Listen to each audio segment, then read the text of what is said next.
परमेश्वर के दास भाई बख्श सिंह के द्वारा लिखित और प्रकाशित की गई पुस्तक ईश्वरीय भेदों का प्रकाश में से दैनिक संदेश।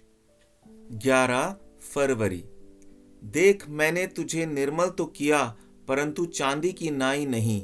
मैंने दुख की भट्टी में परख कर तुझे चुन लिया है। यशाया 48 अध्याय और उसका 10 वचन। शुरुआत में तो यह वचन हमें बहुत आनंद देने वाला नहीं लगता, क्योंकि किसी को भी विपत्तियों से गुजरना अच्छा नहीं लगता। प्रभु कहता है कि मैं तुझे निर्मल करूंगा, क्योंकि जैसा वह पवित्र है वैसा हमें भी पवित्र बनाना चाहता है। परमेश्वर का सबसे बड़ा उद्देश्य यह है कि हम उसकी खुद की पवित्रता के भागीदार बने। अफसोस, हम किसी और के जैसा पवित्र बनना चाहते हैं, इसलिए हमको कई शुद्ध करने वाली अग्नि में से गुजरना पड़ता है।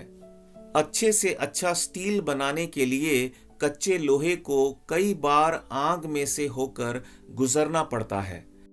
पहले तो वह कच्चा लोहा जो साधारण मिट्टी के समान दिखाई देता है और पूरी तरह रेत और मिट्टी से भरा हुआ होता है, उसे लेते हैं।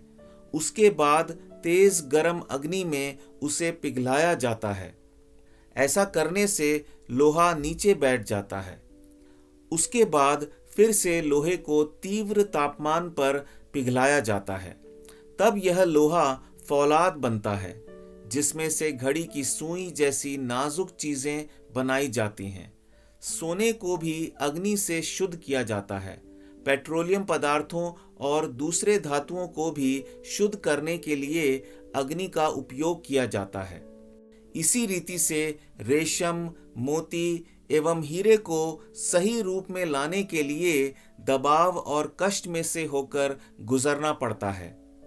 जब परमेश्वर हमें चुनता है, तब वह एक बहुत ऊंचा स्तर हमारे सामने रखता है, क्योंकि उसकी ऐसी इच्छा है कि हम बगैर किसी कलंक या दाग के पवित्र बने।